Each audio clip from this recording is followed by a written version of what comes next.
father was Judge Albert Cartwright, once lieutenant governor of the state. He was killed 2 years ago in a mysterious accident. We were not only father and son, but friends. The shock of his violent death still haunts my mind. My nights are troubled by strange dreams.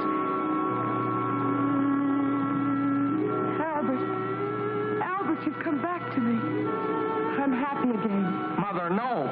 This man isn't father. I thought my happiness was gone forever, but you've come back to me. Mother, listen to me, Mother. Don't waste your breath, Paul. She can't hear you. I am your father now. You're not. You're not my father. Dorothy! Dorothy! What is it, Paul? Dorothy, speak to Mother. Tell her he isn't father. Tell her. Of course he is. Look at the lovely bracelet he gave me. Isn't it beautiful? It has a lion's head. Dear Father, thank you. Thank you so much. Train. Stop the train!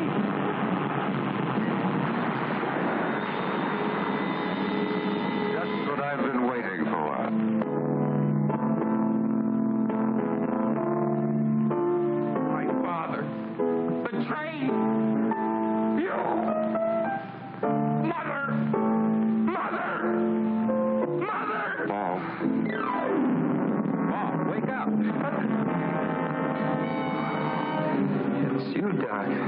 The way you were yelling, I thought a wildcat had broken in. What's the trouble? Nightmare? Yeah. What a nightmare. Well, you get up and dress. I'll go out and get breakfast started.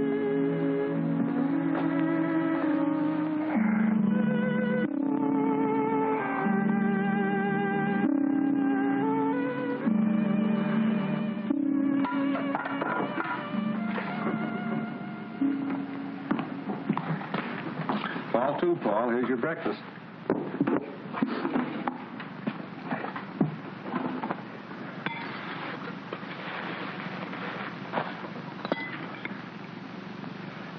Doc, do you remember what you said once in psychology class? About the phenomena of dreams foreshadowing future events? Yes. But to healthy-minded people, a dream is just a dream. Come on, Paul. There's nothing like an early start for good fishing. Doc, I'd like to go home today. Home? Why, Paul, what's the matter? I'm worried about Mother. Now, look, you're not going to let a dream spoil our outing, are you? Why do you suppose Mother didn't want me home for the holiday? Oh, she probably had some reason. Now, get on with your breakfast. I'd like to tell you about this nightmare I had, Doc. Well, all right, if it'll make you feel better. Let's finish our eggs, and I'll get the tackle, and you can tell me on the way down. He said, you have hallucinations. Come with me. I'll take care of you. And he held onto my arm. That was when you woke me up. Quite an extraordinary dream, but easily explained. At the inquest after your father's death, you remember, the engineer on the train testified that he caught a glimpse of the Acme Trucking Company sign as the truck pulled away. Although nothing's been seen of it since, it still remains the only clue to the unsolved mystery. Naturally, it would be impressed upon your mind. Oh, yes, but... And the Schumann Concerto was your father's favorite composition, if I recall correctly. But it all seems so real, and I remember every detail. The bracelet, the abandoned farm buildings, and the things this man said, like, it's just what I've been waiting for. And the terrible danger to Mother and Dorothy. Forget it, Paul. You've been working too hard at school. This is a perfect way to relax. Hey, they're jumping like crickets. Come on.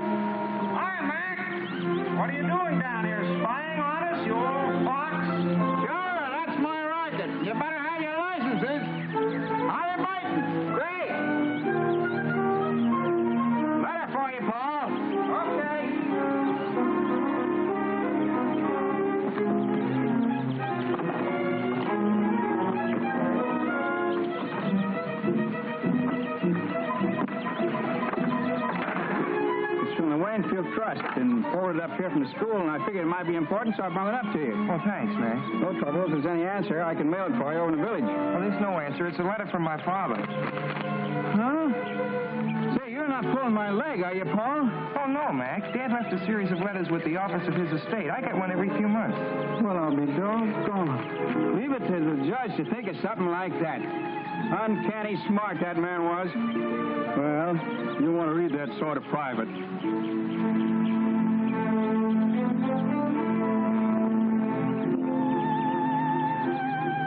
Good fishing, huh? Fine, Mac. How long you figuring on staying up here? Oh, Doc. Yes, Paul. Would you mind coming over a minute, please? Now, so long, boys. Goodbye, Max.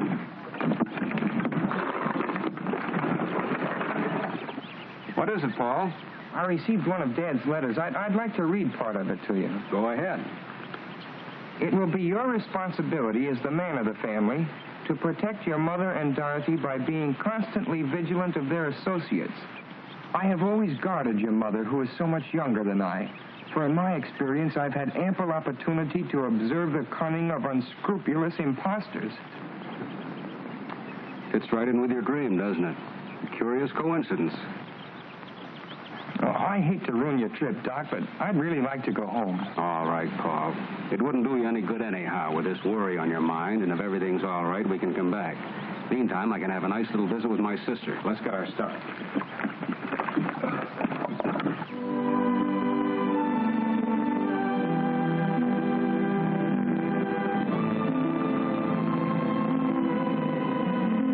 Thanks a lot, Doc. You're welcome, Paul. You can reach me at my sister's. Okay. So long, Doc. Hello, Ben. Mr. Paul, well, this is a surprise. Oh, I got kind of homesick. How's everything, Ben? Well, everything's about the same so far. Where's my mother? Mrs. Virginia, she went over to the club to have lunch with Mr. Curtis. Curtis? Well, who's he? Well, he's been coming around here every day for the past month. You mean he's been coming around to see Mother? He sure ain't been coming to see me, no, sir. What's he like, Ben? Well, he's a fine-looking man, nice talking, too. But it ain't exactly my place to venture an opinion, no, sir. You don't like him? Well, you see how it is. Being with the judge so many years, I got to know just what folks he like and don't like. And I kind of suspect this Mr. Curtis wouldn't be on the list, no, sir. I see. But don't you take no preconceived ideas from me, Mr. Paul. It ain't constitutional. Like the judge used to say, to exert undue influence on the bench. No, sir. That's right, Ben. I better take your bag upstairs. Should I run you a bath, sir? Oh, never mind. I'll just take a shower. Yes, sir.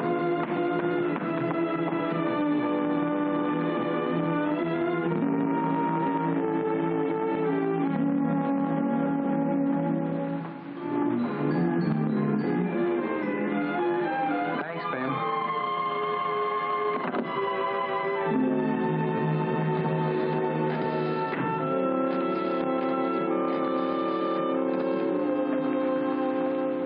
Hello, George. Yeah? Well, for God's sakes. Well, where are you? Well, why didn't you let me know? Come on over. I want to talk to you. It's confidential. Okay.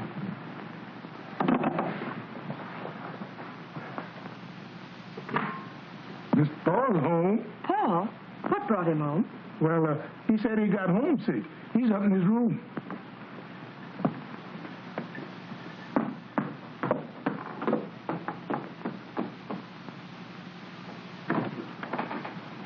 Paul, darling. Hello, Princess. Didn't you like the fishing? Oh, it was all right, but I wanted to come home. Well, I had so many engagements, dear. Of course, if I'd realized Come that... clean, Mrs. Cartwright. Where's the Romeo? Benjamin told you. Well, his name is Brett Curtis, and he's most charming. You know, I haven't even been slightly interested in any man since your father died. But I must admit I like this one. You'll meet him tonight at dinner, and I want you to like him, too.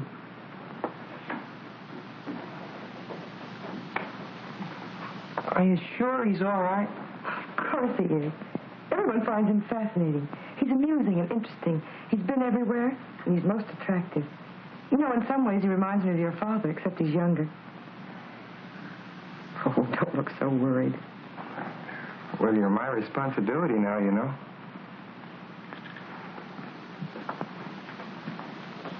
Paul, you know how lonely I've been. Yes, I understand that. Darling, I've got to change. I hope you have a decent suit to wear. I've been bragging about how handsome you are. I'll probably slide down the banister in my pajamas. If you dare. Oh, excuse me, Mrs. Cartwright. Hello, George. How's Lydia? Poorly, ma'am, poorly. But she'll be all right when she finds out Paul's home. Hiya, Paul. The old grind. Gosh, I'm glad to see you. What's all this confidential business? How about this guy my mother's got in tow? Oh, him. Well, what gives? Does he rate? By me, strictly poison. Dorothy and I are washed up on account of that guy. Oh, George, says she, you're so crude and callow. Why can't you be more like Brett? Smooth and sophisticated. Women, they get on my nerves. Sounds like a purely personal reaction, George. I'm after facts. Is he solid? Well, all I know is what I hear at keyholes. Mom and Dad say he's a cosmopolitan. But for my dough, he's a first-class... Oh. Hello, sis. Hiya, small fry. Hello. Well, what happened to the fishing trip, Paul? Canceled on account of family affection. What's with this Curtis I've been hearing about? If you've been listening to George, you can just ignore it. Brett's positively out of this world, and the princess is mad about him. Yeah, and so am I. Well, at least he has manners, which is more than I can say for some people. Of course, it must be quite a shock to realize that one simply doesn't measure up to civilized standards. See what I mean? You know how we used to get along. Now where am I? Oh, take it easy, George. It may blow over. Nah, she'll never be the same. And I'm too old to change. There he is now. Brett, how are you? For me? Oh, you're too divine, Brett, really. Brings her flowers, a big droop. Brett, you simply turn my head. Turn her head, I'd like to wring her neck. She thinks he's a great wit, but nothing I say is funny anymore. How about staying to dinner, George? I don't feel like facing this alone. Okay. I'll call up home. You'll have to lend me a tie. Oh, sure.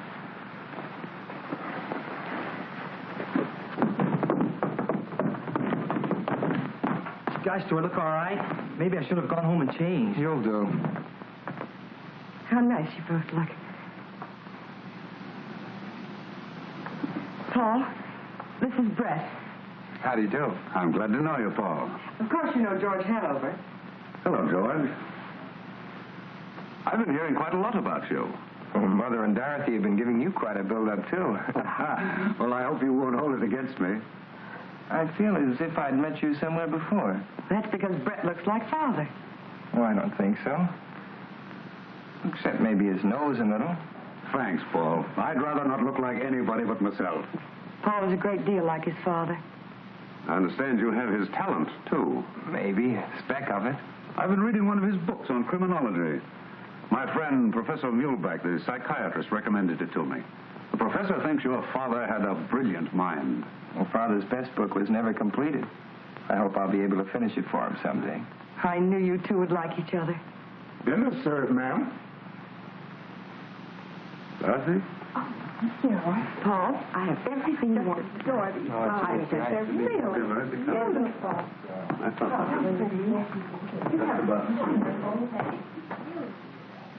You don't mean to tell me you like him. I didn't say I liked him. I just said I could see why Mother likes him. Yeah, but does Dorothy have to drool over him like a goon? Oh, Dorothy's nothing but a child. Child, nothing. She's a first-class flirt. The way she hangs on that guy's words. Honest, Paul, it sickens me. Pure jealousy. Me? Jealous? Yeah. Gosh, that's right. Maybe I am. Paul, look. It was in the box with the corsage Brett gave me. Isn't it beautiful? It's a lion's head from India. Brett has such divine taste. Well, don't you like it? Nice girls aren't supposed to take jewelry from strange men. He's not a strange man.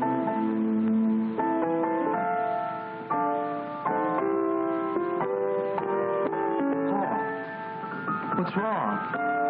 You're as white as a sheet. I feel kind of...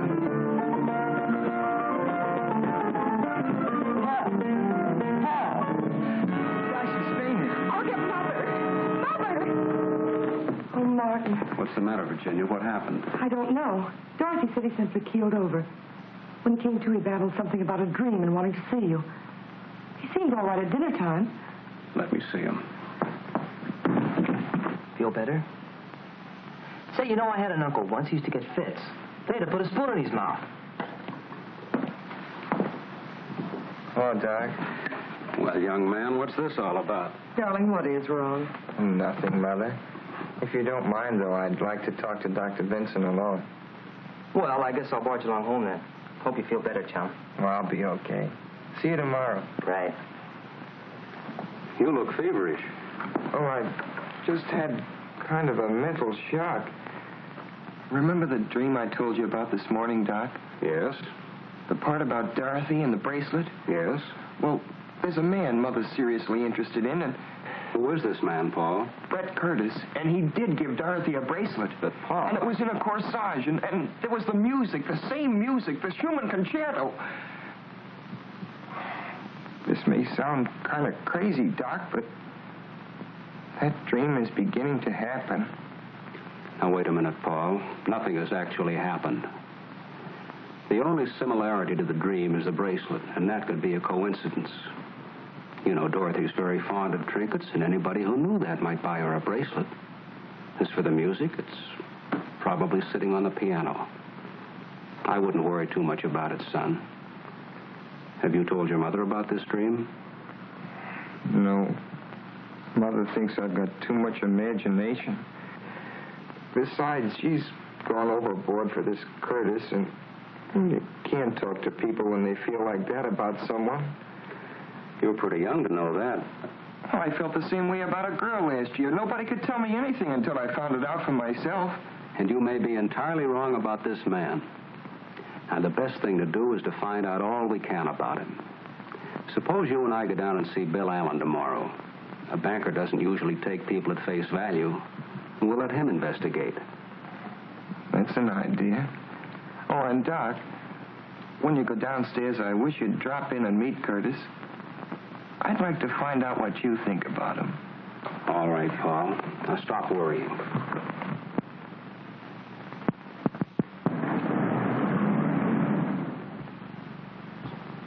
Come on, Paul. Mr. Allen's a busy man. Well, thank you, Mr. Allen. Goodbye, Paul. Goodbye, Bill. Doctor.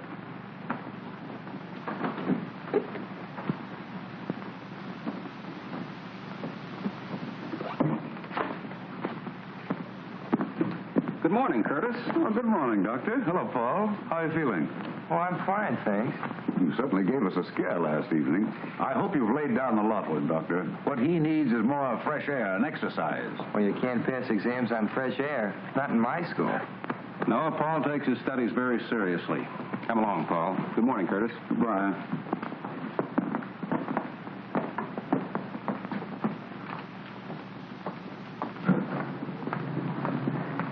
You don't suppose he followed us here? Oh, come now, Paul. The man banks there. Aren't you convinced that Allen knows what he's talking about? My intuition isn't. I take it easy on that intuition business, son. It can become an obsession, you know. Well, if you don't mind, Doc, I think I'll walk home. Well, that's a splendid idea. Do some deep breathing and try and rid your mind of Curtis.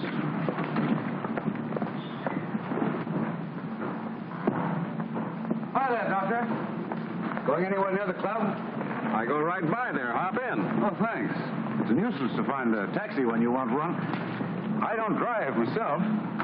That's unusual. I thought everybody drove these days.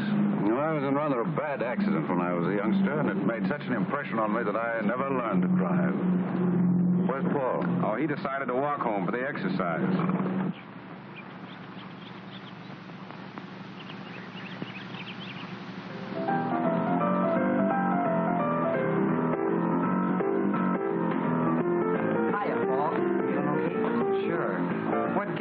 Well, the gang's here, and we're going down to the river to watch a boat race. I thought you'd like to come along.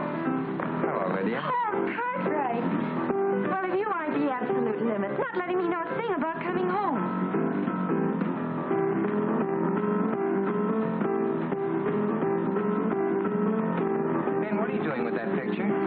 Virginia wants it taken up to the study. Why? I couldn't say.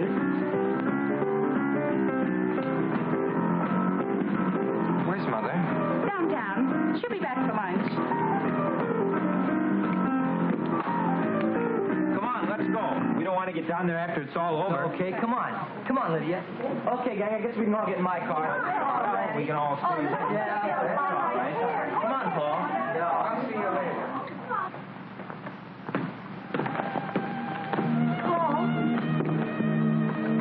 Are you deliberately trying to avoid me? Because if you are, I'd just as soon you come right out and say so. No, I'm not, Lydia. I just don't feel like going, that's all.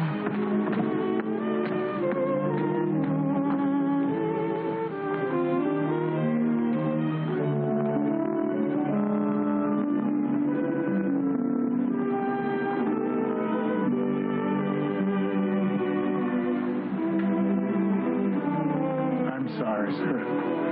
I sure did hate to move the judge out of his place. Well, maybe this is where he'd rather be, Ben. He spent most of his time up here anyway. Yes, sir. He looks so alive. Almost as if he could speak. I wished he could.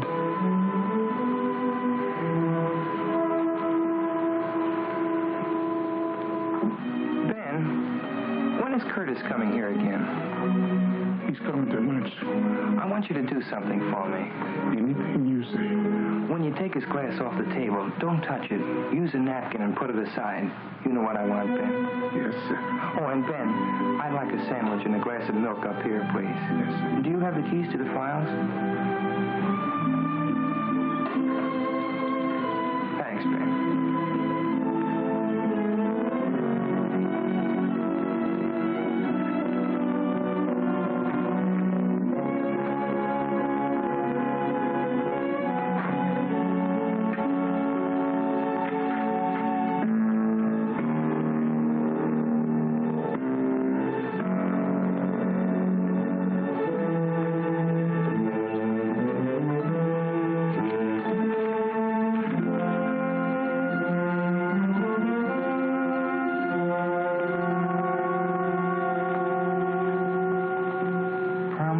Unsolved Crimes is the record of Claude Barrington, an amazingly clever and dangerous individual. He was suspected of innumerable crimes, including attacks on young girls, even murder. Yet the police have never been able to find sufficient evidence to warrant his arrest. His quick disappearances, the failure of witnesses to identify him, the lack of fingerprints or photographs indicated a marked talent for crime. Suspicion first fell upon Barrington when in 1932 he married a wealthy young widow, Cecilia Gordon, who was drowned within 6 months of their marriage, leaving him a substantial legacy. However, no evidence could be found to prove that Barrington was in the vicinity at the time of her death. Paul, darling, what are you doing up here? Reading up on something in Dad's files. It's such a lovely day. You should be outdoors.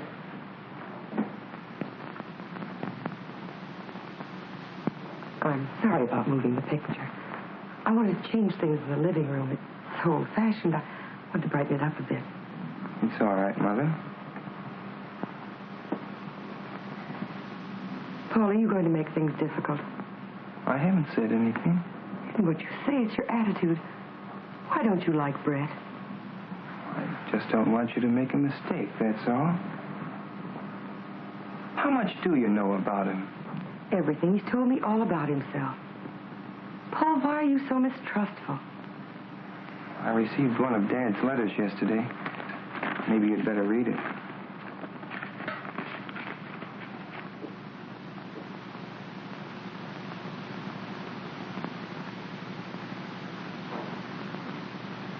Poor Albert. He saw so much of crime and wickedness, he was bound to become overcautious. Now I understand why you're so anxious, dear. What is it you want to know? Has Curtis ever been married before? No, he's a bachelor. He was going to be married a few years ago, but the girl drowned shortly before the wedding. Brett was terribly broken up about it, of course. She was drowned? Quite a tragedy. She was so young. Well, Paul, anything else? Where does he get his income? Oh, he owns mines and things. I had Mr. Allen check into all that. You see, I'm not as irresponsible as you think I am. You're not going to marry him for a while yet, are you? I don't know, Paul. I think you should wait. Paul, I don't want to make you unhappy. But that's one thing I must decide for myself. You mean you're going to marry him right away? I may. But you can't. You've got to give me time to... Give you time? For what? Well, to get better acquainted with him. Darling, you'll be going off to school soon. Your life will be occupied with other things for years. Paul, try to understand. Try to be fair. Please. For my sake. All right. That's better. You'll be down for lunch? No, Benjamin's bringing my lunch up here. I'll be down later. Maybe you could play some tennis with Brett. He plays an excellent game. You just give him a chance to be himself. You two would probably be the best of friends in no time. I've got to go now. Don't work too hard, darling.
Okay, how was the boat race? Keen. The Blue Moon won. You should have come with us, Paul. Lydia's furious. Oh, she'll get over it. I've got too much on my mind. Any lunch left for me, Ben? There's sandwiches and milk in the breakfast room, Miss Dory. Oh, thanks, Ben.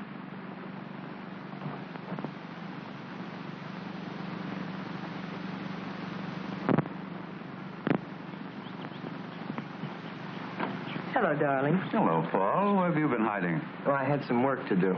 I hear you're taking law at college. Just the groundwork. My main interest is criminology. Mr. Curtis, do you believe there's such a thing as a perfect crime? It's possible. I've been reading about some perfect crimes in my father's files. He believed there were more undetected criminals at large than have ever been caught. Well, I shouldn't be surprised. The police have their limitations. What a morbid conversation. Brett, it's too bad you've changed. You could have played some more tennis with Paul. I wouldn't have time, darling. I promised to go up to Middleborough and look at some property for a friend of mine. Oh, Brett, why couldn't we drive you up?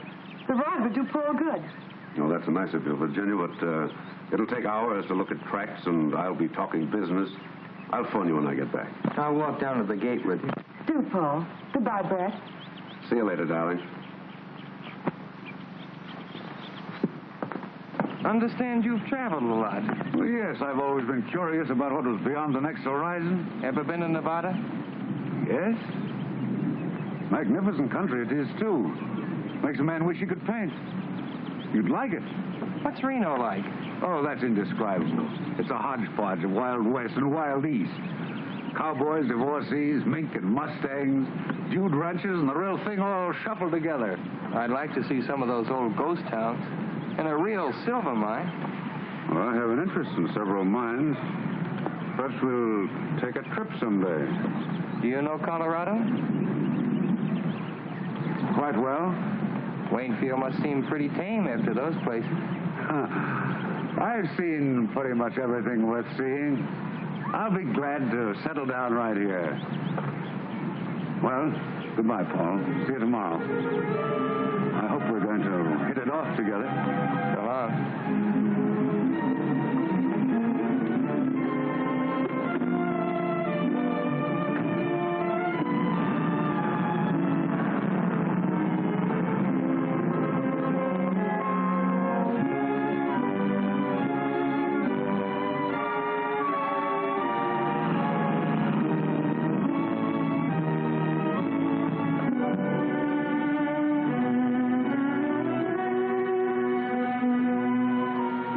Hello, Mr. Curtis. Professor's expecting you. Yes, sir. Mr. Curtis. Send him in. Go right in.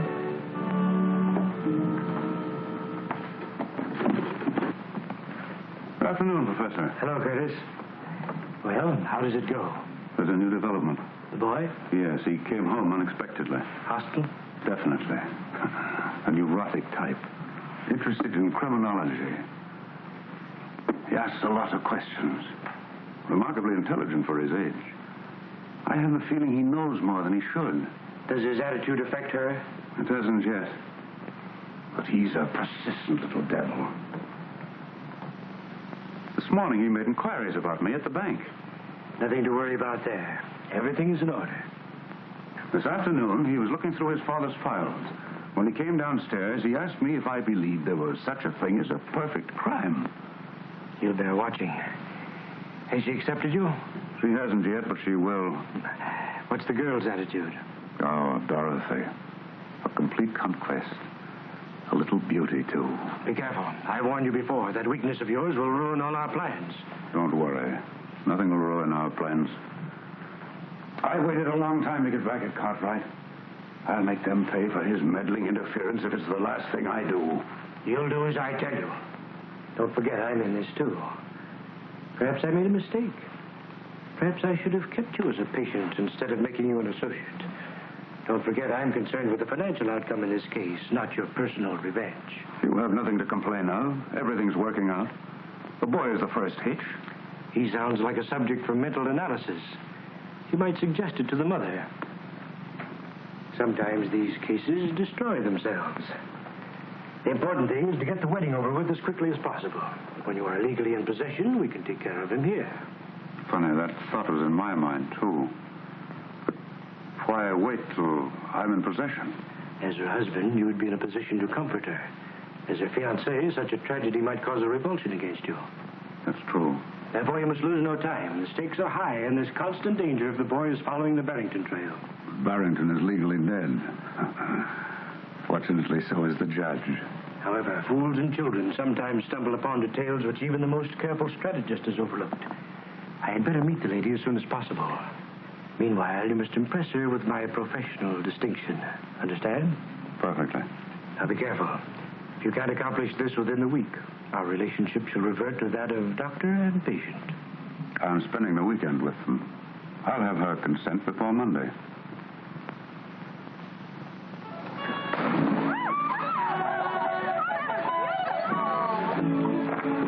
I give up. Brett, you bewitched the dice. I seem to be lucky in everything but love. You don't really mean that. Virginia, why do you keep putting me off? You promised me you'd give me time to think it over. You know how much I care for you. It's been lonely. Why should we put off the happiness of being together? Brett, the wine is wonderful.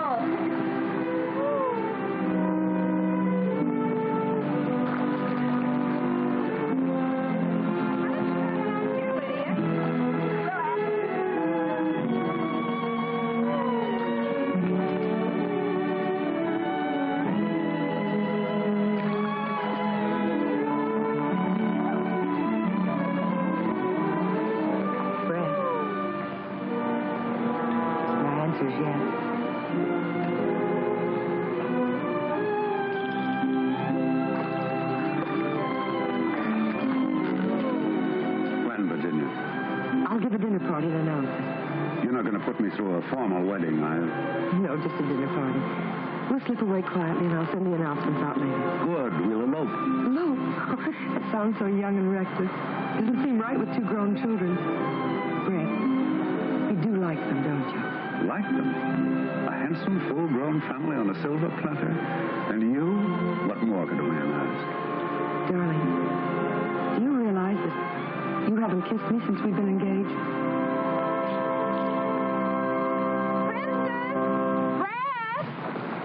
Not much privacy around here, is there? Well, that's family life. Why don't you come in for a swim, Brett? The water's wonderful. How about a swim, Virginia? Oh, no, darling, you go. I want to write the dinner invitation. Is there anyone special you'd like to ask? Why, yes, my old friend, Professor Muehlbach, the psychiatrist. You'll enjoy meeting him. Enjoy your swim, darling. I wasn't supposed to tell you this, but I think it's only fair you should know. No, I kind of suspected. I guess they didn't tell me because they know I don't approve. No. I don't either. What? I thought all you girls were goofy about him. No, I was at first, but not anymore. Uh-huh. No, really, Paul, I mean it. Remember the other day by the pool here? Yeah? Well, Brett came for a swim. Once when I dived under, I don't know how to tell you this. I haven't told anyone. What happened? Well, he swam underwater, got a stranglehold on me, and started kissing me. I know it doesn't sound like very much, but it was hard. I can't describe it. I pulled away. He followed me and said he hadn't meant any harm and asked me if I'd just forget about it and be friends.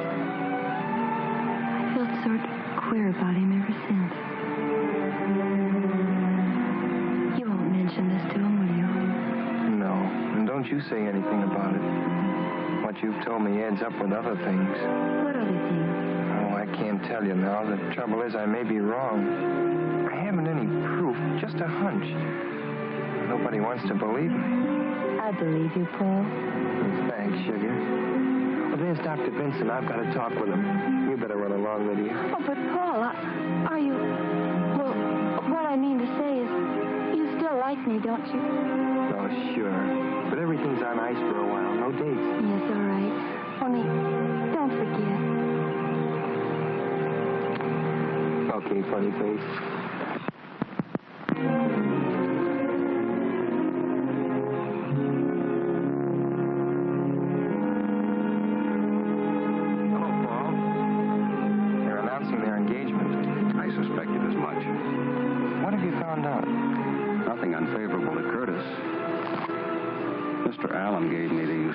To some inquiries he made. After reading them, you'll probably agree it looks like a clean bill of health. Well, that may be so, but Lydia just told me something. Would you mind coming up to my room a minute, Doc? Not at all, Paul.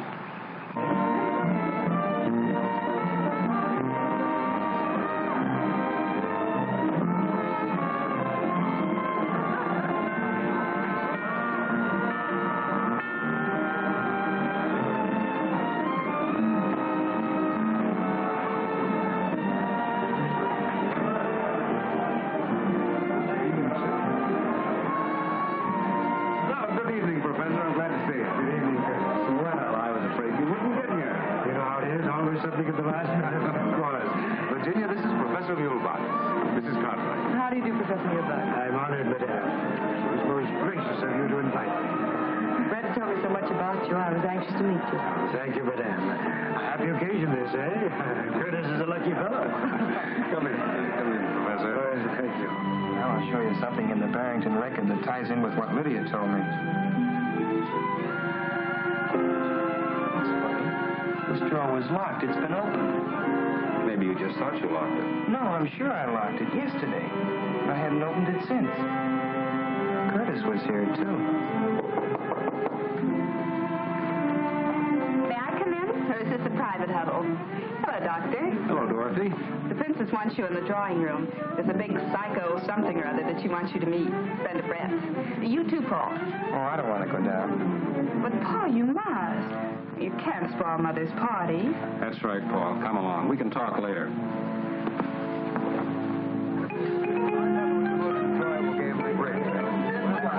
However, I must say that I think that we won that rubber.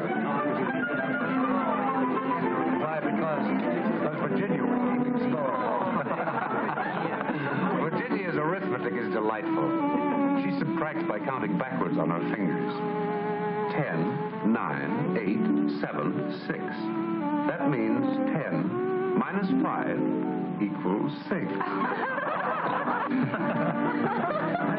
Well, that's right, isn't it? Of course it's right.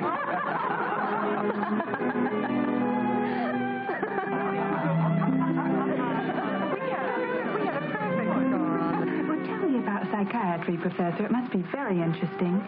I'd love to be psychoanalyzed sometime. I'd be delighted to do it. Anytime you say. Now, look. I won't stop behave Miss Cartwright. Benjamin. Mr. Curtis will call. Well, my friend, here's a chance to display your domestic accomplishments. Just what I've been waiting for.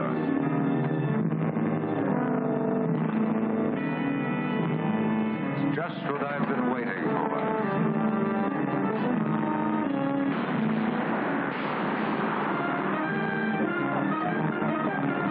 Sorry.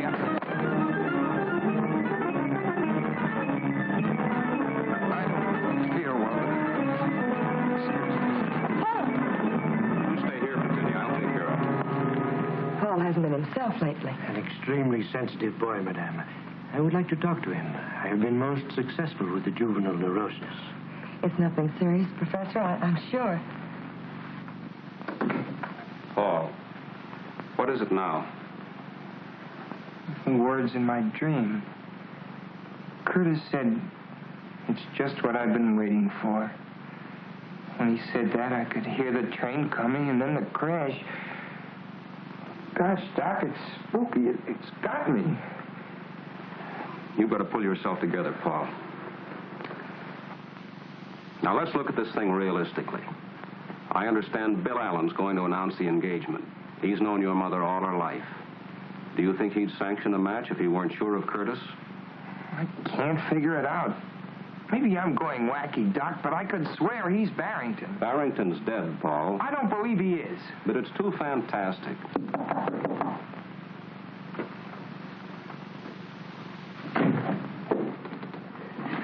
How is the young man feeling, Doctor? Oh, he's all right. He was just having a dizzy spell. Perhaps I can be of some assistance. Nerves are my specialty. May I come in? Well, it's just a reaction from overwork at school. Ah, yes, I was an intense student myself at his age. Do you mind if we have a little talk, young man? I feel all right. Perhaps the doctor had better go downstairs. Seems a pity to spoil Madame's party. I'd rather have Dr. Vincent stay. Of course, I have no objection. Let's sit down and be comfortable. I understand you are an unusual boy, Paul. Extremely talented. You intend to pursue your father's research into criminology? Yes. An interesting subject. But something must be done about these nervous attacks. They're not exactly normal at your age. I presume you are devoted to your mother? Of course. As one student of human nature to another, may I speak frankly? Go ahead. In some cases, filial devotion to a mother goes beyond the borderline of normality.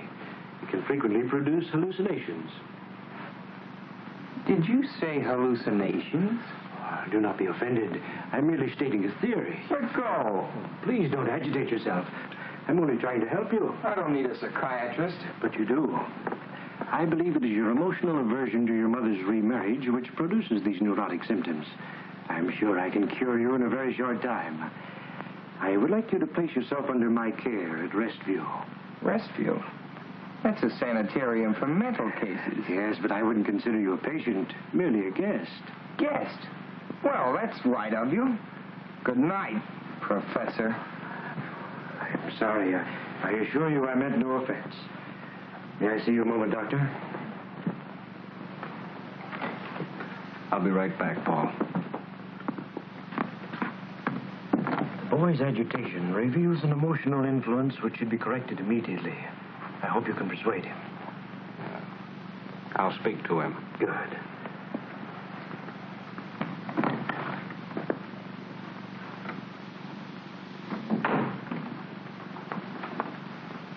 Well, the same words as your dream, weren't they? It's extraordinary.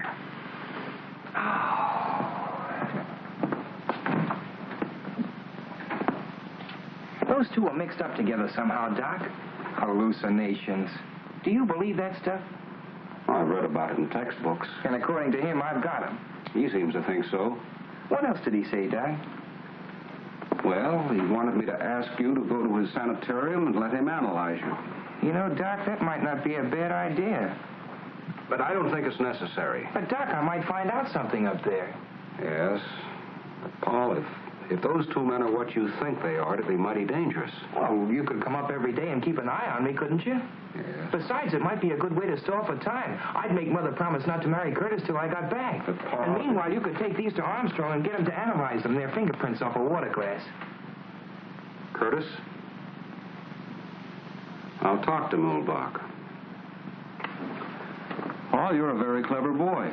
Thanks, Doc. I'd be in a tough spot without you. Maybe we're both crazy. Then again, maybe we're not.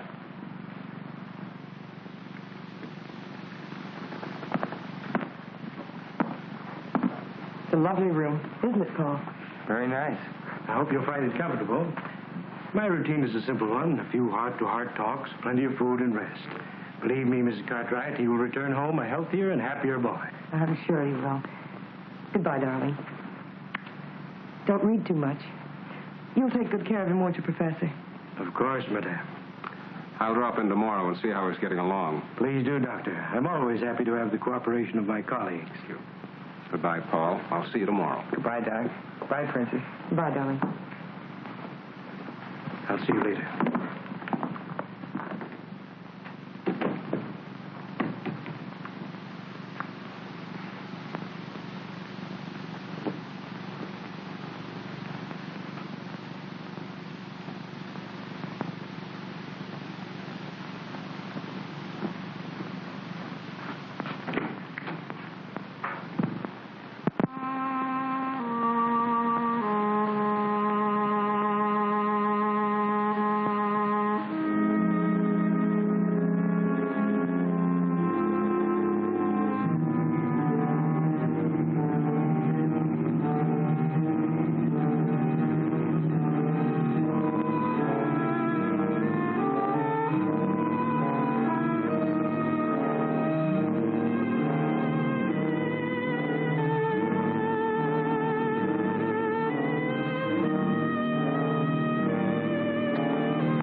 Outside, please.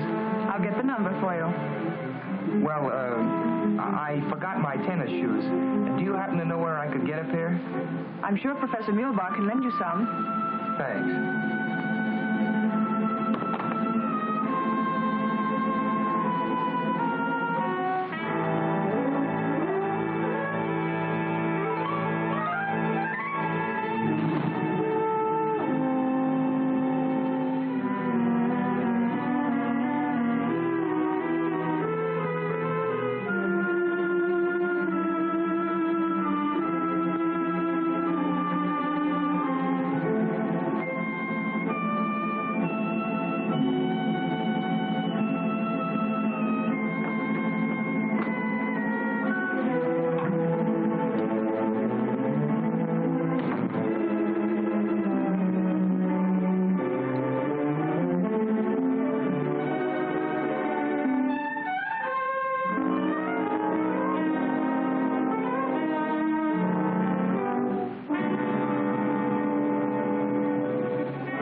Paul. Can I help you get settled? Oh, no, thanks, Professor. There's not much to do. That's a funny place to hang your coat. Oh, I got tired of looking at myself. Same old face. Touch of inferiority, eh? We'll overcome that. I encourage tidiness as much as possible. Orderly room, orderly mind. I hope you have a good appetite for lunch. Pretty fair. Anything special you prefer? Well, I'm not fussy, Professor. That's a nice garden you have. Gardening is my hobby. I'm very proud of my flowers. How about the rest of the place? Do you have many patients? Quite a few, but don't let your mind dwell on that. We are facing in the direction of normality. I hope you will have complete confidence in me. I'll ask you many personal questions. You must be truthful and accurate in your replies. That's important. Remember, we're friends. Just call the office if you want anything. Is it all right if I use the phone to call outside? Certainly. Feel free to call anyone you wish. Thank you. I'll see you at lunch.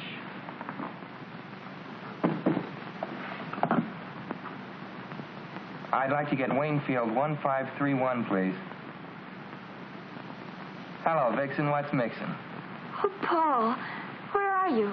I'm up at Middleborough getting my brain unscrambled. It's all very scientific. Cures hives and hangnails and improves the disposition, it says here. Are you missing my kissing? Was that some kind of code? No, just juvenile vernacular. What pleases the significance? Young romance in the modern manner. Romance. I see.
What are you doing here?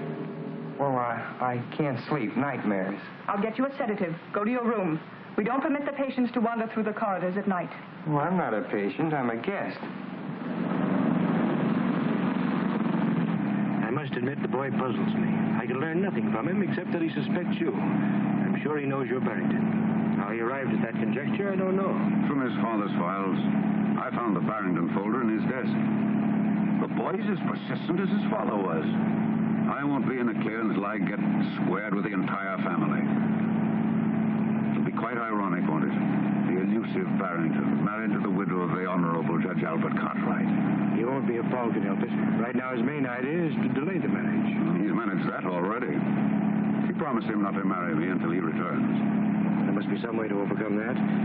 Find some pretext to leave town, then persuade her to join you. You should have sufficient influence to overcome her promise to the boy. I will detain him here as long as possible. As soon as I have word from you that the ceremony has been performed, this troublesome opposition can be eliminated. How do you propose to do it? I will attend to it. Come in. Mr. Curtis, ma'am. Oh, Brett. I didn't expect you so early. I had to see you, dear. I have to go to Washington on business. Oh, darling, what a shame. I want you to come with me. We can stop off at Richmond and be married. I couldn't do that, Brett. I promised Paul. Are you going to let Paul spoil things between us, Virginia? Darling, don't even think such a thing. Then come with me. We'll turn the trip into a honeymoon. Couldn't we wait till Paul gets back? I'd feel so much better about it. Virginia, from the first moment we met, everything went perfectly between us. Then Paul came home, and you began to change. Nonsense. We announced our engagement. Everything will go as we planned. Let's go down and get the license and have it over with today. Right now. I couldn't. Very well, then. Just as you wish. I'll be leaving this afternoon. I'll be gone for several weeks. Brett, do you really have to go? Perhaps it'll be just as well if you have time to think this out alone. I want you to be sure of your feelings, Virginia. But I am sure. You know that. Then why not marry me and stop worrying about Paul? I can't help being concerned about him, Brett. He's my own boy. But he's getting the best of care. Muleback will have him well again in no time. Let's call him up and find out how he's getting along. Of course, he's doing splendidly, madame. You have no cause to worry. No need to delay your marriage. Allow me to offer my felicitations. Goodbye.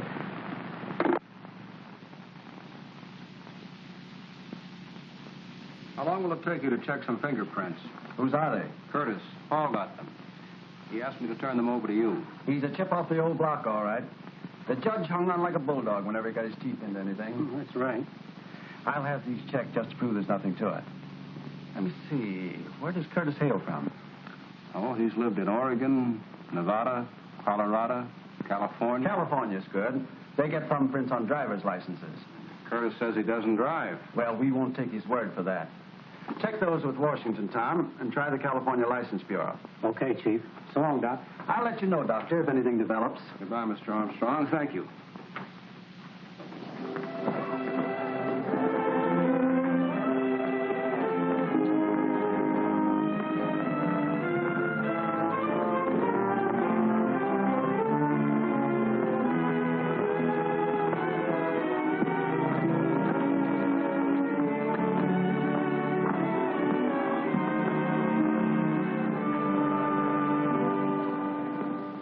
The door was not locked?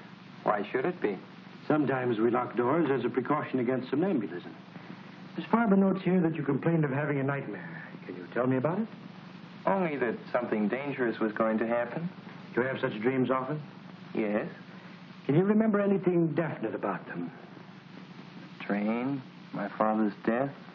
I dream of that often. I understand, of course. Shocking accident. It preys on your mind. It wasn't an accident, Professor. It was murder. That was never proven. You have some theories on the subject? Yes.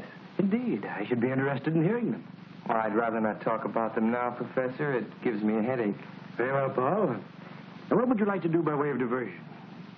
Oh, I see you have some binoculars. They must be good ones. They are excellent. Would you like to examine them? Could I? Of course. Go right ahead.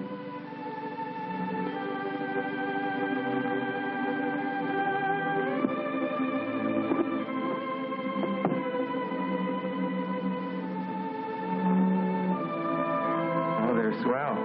I'd like to take a good look. Come along. You can see Waynfield through them from the roof.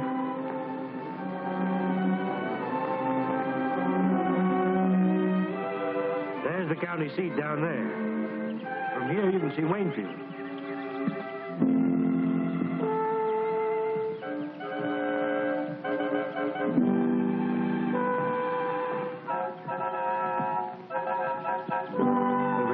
even see the ferry crossing the river.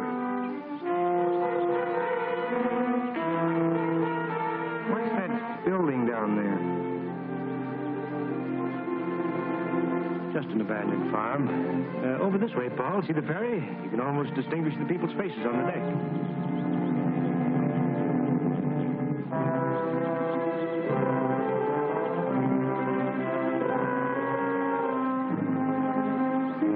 Nice binoculars. Yes, they are. Well, there's Dr. Vincent. We better go down.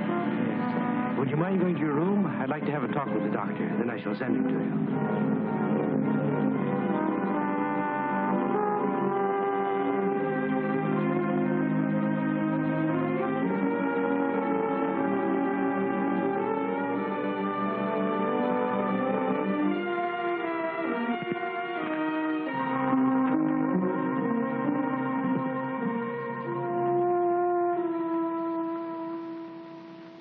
I'm very glad you came, Doctor. I'm having a little difficulty. I feel there's something on Paul's mind which he does not confide to me. If there's something you know, you may speak freely. All I know is he has nightmares about his father. That he has told me, but he will not say any more. His reticence hinders my diagnosis. If you could persuade him to discuss these matters more fully, it would be of great assistance. I'll see what I can do. Where is Paul? In his room.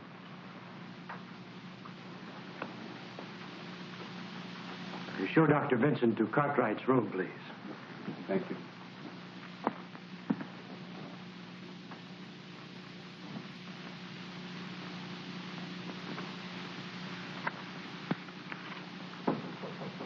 Come in. Hello, Doc. How are you, Paul? Sure glad to see you. How's Mother? Oh, a little worried about you. Otherwise, all right. I saw her this morning. Well, Professor Muehlbach's a good host. I'm enjoying it here. That's fine. Oh, look, Doc, I found something in Plato I'd like to show you.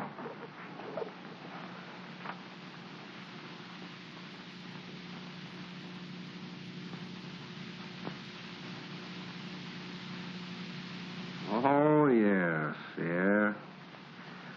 Great chap, Plato. Modern today as he was in his own time. Paul, how'd you like to take a little ride with me? Well, that depends on Professor Muehlbach. We'll have to ask him. Well, let's do that.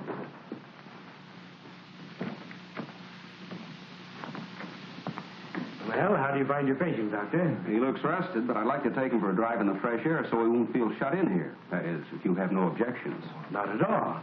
Provided you don't keep him out too long. Oh, a half hour or so. We'll take a drive through the hills. This is beautiful country. I trust you will urge Paul to relax and talk more freely. I'm very anxious for him to get straightened out so he can go back to school. If he falls any further behind, I'm afraid he'll overwork again. Of course.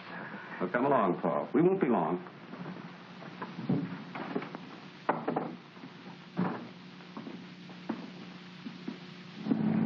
That was luck. I didn't think he'd let me go. He couldn't very well refuse. I saw Armstrong. He's having the prints checked. And Paul, while I was at the city hall, I saw your mother and Curtis go into the marriage license bureau. But, Doc, she promised me. I know how you feel. It hasn't been easy for me to accept this situation either. Maybe you won't have to. What do you mean? There's an abandoned farm building near here, exactly like in my dream. I saw it from the roof. Paul, one ramshackle old building looks much like another. Maybe. But something very strange happened on that roof this afternoon. I had a feeling that Muehlbach was going to shove me off when you drove up. Are you sure you're not just imagining these things, Paul? Sure, I'm sure. And I'll tell you something else, too. Curtis drove himself up here last night. Curtis driving? That's strange. He told me he couldn't drive. I know. That's why I got the license number. I thought maybe you could find out who owns the car.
Paul, that's the sign from the truck.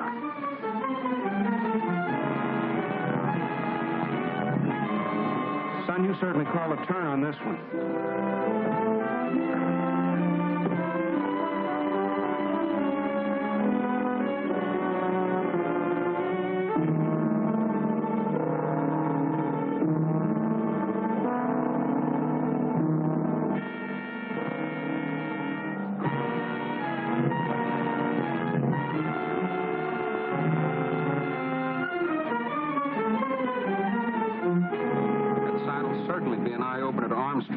We'd better take it right over to his office. You'd better. I'll have to go back or Muehlbach will get suspicious. You'd better stop here, Doc. I'll walk the rest of the way. No use taking any chances with that evidence.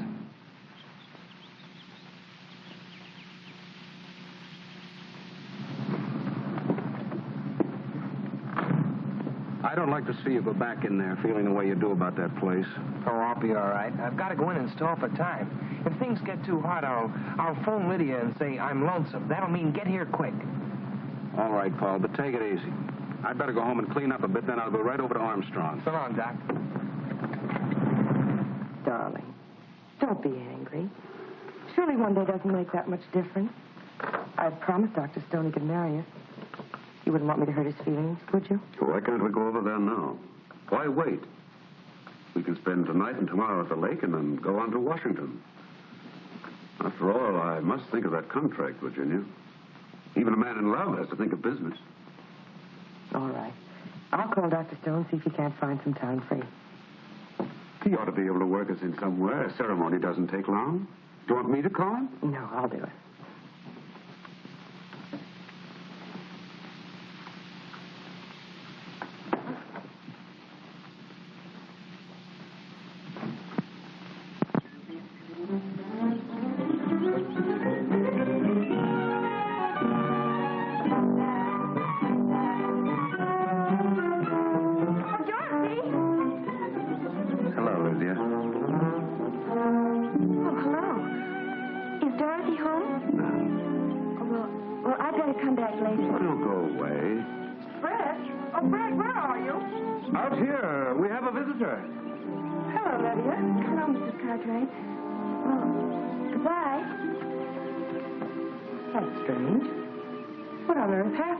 Nothing. She just came looking for Dorothy. What did Dr. Stone say? Dr. Stone? Oh, yes. He's busy all day today and this evening. But I made an appointment for noon tomorrow. Oh, good. Now, where shall we go to celebrate? Why not go to that little inn where we first had dinner together? Brett, I'd rather not go out tonight. I've got packing to do and a few letters to write. I'll just have dinner on a tray in my room with Dorothy and tell her the news. She goes back to school on Monday, and I won't have another chance to see her. I hope I may look forward to your exclusive attention on our honeymoon, Mrs. Curtis. Well, you shouldn't call me that, not yet. It's very unlucky, you know. With all the luck I have, I can afford to be reckless. I'll phone you later, darling.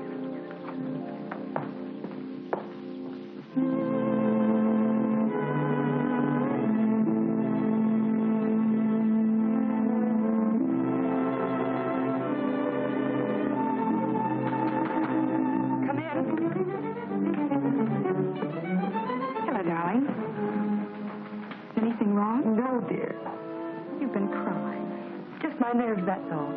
Benjamin's going to bring supper up here. I thought it'd be nice and cozy, just the two of us. Come on, sit down, darling. Something is wrong. You're packing. Dorothy, Brett and I are going to be married tomorrow. Married tomorrow? Oh. For a minute, I thought you'd quarreled with him. Brett has to go to Washington on business. We decided to make it a honeymoon. He's breaking my word to Paul. That's what has me upset, I guess. I'm worried about him. Oh, Mother, don't be foolish. After all, it's your life. Paul won't mind as long as you're happy. Where's he going to be? What are you going to wear? I'm going to be there, of course. Of course you are, dear. You're going to be my bridesmaid. Oh, darling, you're marvelous. What'll I wear? Oh, just something simple. Your blue dress. We're going to be married at the minister's house, and then we'll leave you at the Allens. Brett and I'll go up to the cottage for a day or two before we go to Washington. What did he say? Did he kneel down? Of course, not silly. But he was very determined about not leaving me here. Oh, Brett is so masterful.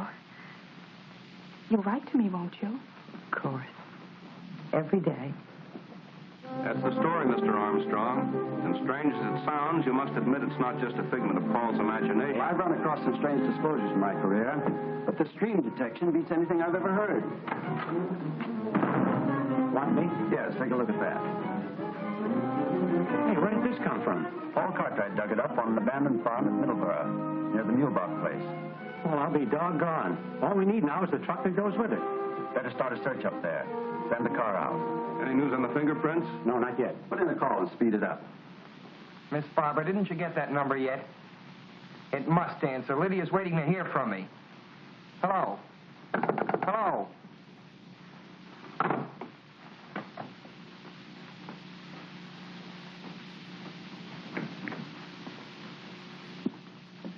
What do you mean by disconnecting the phone when I'm trying to get a call through? I want you to be absolutely quiet. You are agitated. I was afraid your outing today would be too much for you. I'm getting out of this place, but quick. Not in your present condition, my boy. You are hysterical. I couldn't possibly allow you to leave in such a state. Allow me? You don't think you can keep me here if I want to go, do you? I'm afraid that may be necessary. You seem to be forgetting that I'm a guest. All my patients are guests. Sit down, my dear boy, and calm yourself.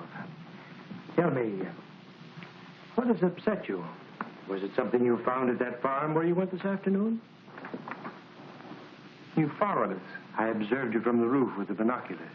All right, since you know so much. We found the truck that killed my father. The police ought to have the evidence by now, and I know you and Curtis were mixed up in it. Again, you are having hallucinations.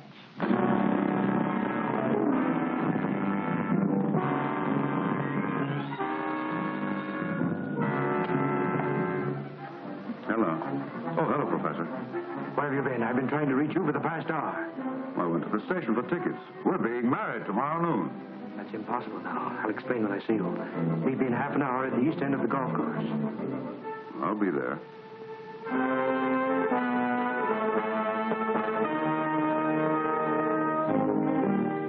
I don't like to exaggerate Paul's danger, Mr. Armstrong, but that place up there gives me the creeps. I'm uneasy about the boy. Why does everything take so long? The machinery of the law, Doctor. It's much better than it used to be. Armstrong? Farber? The car driven by Curtis is registered under the name of Charlotte Farber. Does that name mean anything to you, Doctor? Why, yes. She's Mulebach's secretary. Yeah? Put a blanket out for it. Get going. Chief, the California Motor Vehicles has a thumbprint on Brett Curtis. It matches the print taken from the body in the mine identified as Barrington. That means Curtis was killed in the mine, not Barrington. Paul was right. And Barrington is just cunning enough to pull something like that, too. Then it isn't unlikely that Curtis could be Barrington. Well, Chief, we got what's left of the truck, buried under a ton of hay. Any fingerprints? Yep, in the tool compartment. Compare those.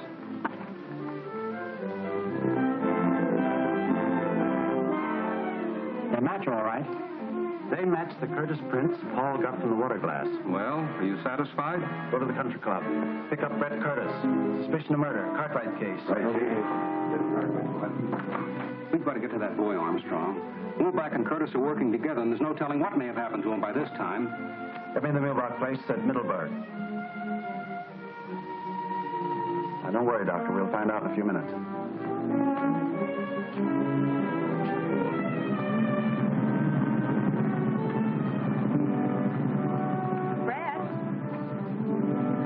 Dorothy, what are you doing here? Princess told me about tomorrow. Brett, I'm so thrilled. Mother's going to let me be a bridesmaid. Isn't that wonderful? I thought we might drive down to the florist and get dozens of roses and take them to the cottage. I want to do something special, and I'm sure the princess would love it. That's a charming idea, Dorothy. I should have thought of that myself. Well, then, let's go. Now, just a moment. I was going to meet somebody here. But I'll leave a note for him. Don't be long. Sir, that's strange. Come on, Doctor. My car is downstairs.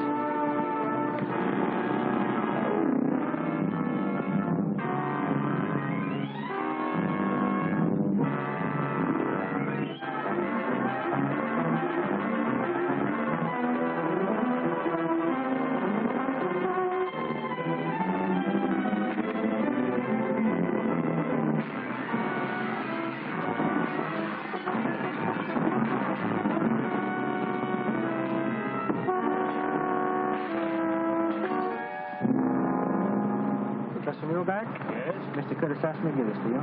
Thank you.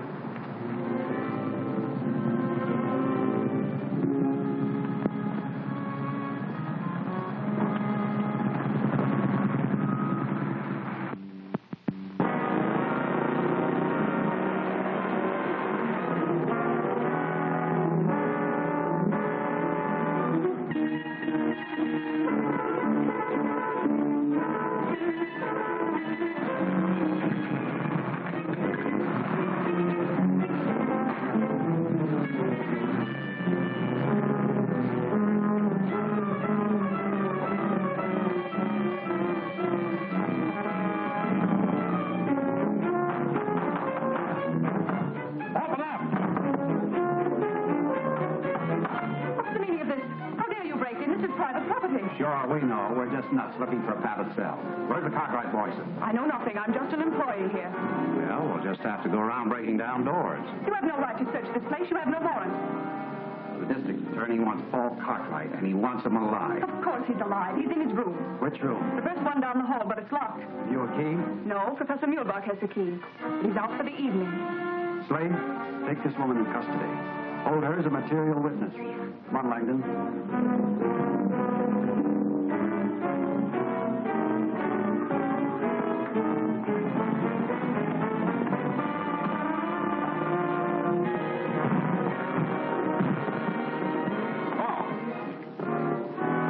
Too late. I'm not so sure. Look at this.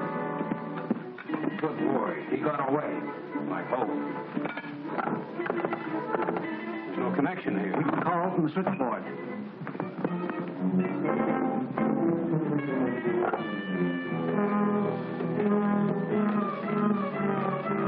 Calling his home? No, I'm calling Lydia. I don't want to alarm Virginia just yet. Curtis may be there. That's right. I'd better have the Cartwright house covered. Hello, Lydia. Yes, this is Dr. Benson. I'm up at Muhlbach's. We've been trying to get you in Mr. Armstrong's office. Paul's here. Hello, Doc. Oh, sure, I got out. What? I knew it. Boy, this is really it. What is it? Hello, Lydia. Paul come home for the wedding? What do you mean, wedding? Well, don't you know? Mrs. Cartwright's marrying that Duke Curtis the first thing tomorrow. How do you know? Well, I saw Dorothy and Curtis come out of the florist with a big box, and they drove off in her car. Like Peppers told me, they were going up to decorate the cottage on account of Mrs. Cartwright. Curtis and Dorothy have gone up to the cottage alone? Yeah. Listen, Paul. Just a minute, Doc. Curtis and Dorothy have gone up to the cottage together alone. What? Doc, my sister and Curtis went up to Lakewood. She's alone with them. Muhlbach knows the police are happening. Anything can happen. We're getting out there. So long. Come on, where's the car? Outside. Lydia, you better stay here. Not me. I'm coming with you. Well, why doesn't somebody tell me something?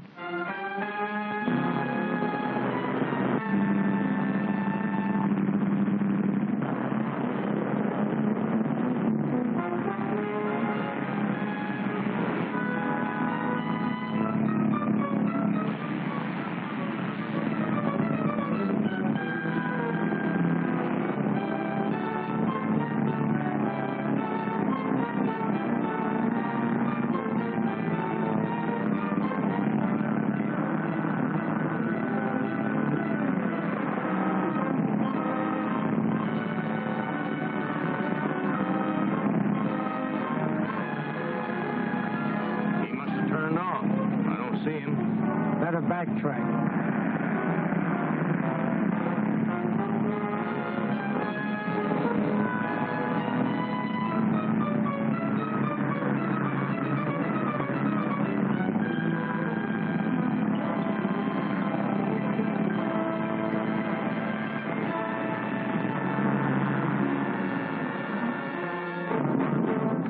Put up your hands and get out. What's the meaning of this? You're under arrest. This is an outrage. You must be mistaking me for someone else. Come along. Get it. Sure, the princess will arrange them all over again. She can make flowers look as if they just grew out of a vase. Well, we better be starting back, Brett. What about a ride in the lunch? It's perfect out on the lake.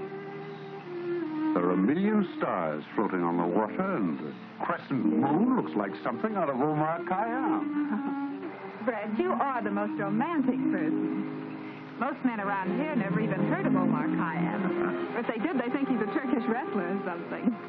Mother's really lucky. I'm glad you think so. Why are you looking at me like that? course, you're very lovely in the moonlight. Well, everybody is, but I adore compliments. The best I ever got from George was, oh, come on, you look all right. You know, Brett, I've grown out of that crowd. I don't know what I ever saw in them. I'm really quite poetic at heart. Only it's positively lethal to let anybody know about it in our crowd. They simply jeer. I heard a car, didn't you? Probably out on the main highway. Well, how am I? I'm so tight. Oh, I'm sorry. Steps are so uneven, I was afraid you might fall. Really, Brett, I think we better not. I must be getting back. Mother will be worried. Where's your spirit of adventure? I thought you were romantic. All right. But we won't stay long.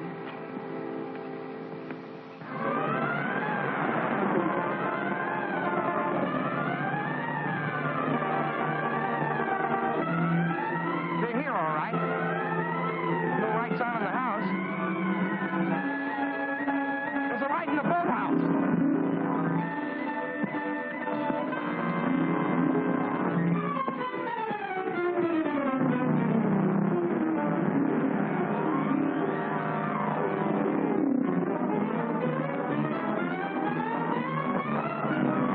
They're in here. Come on, eat. All right, Barrington. You meddling fool.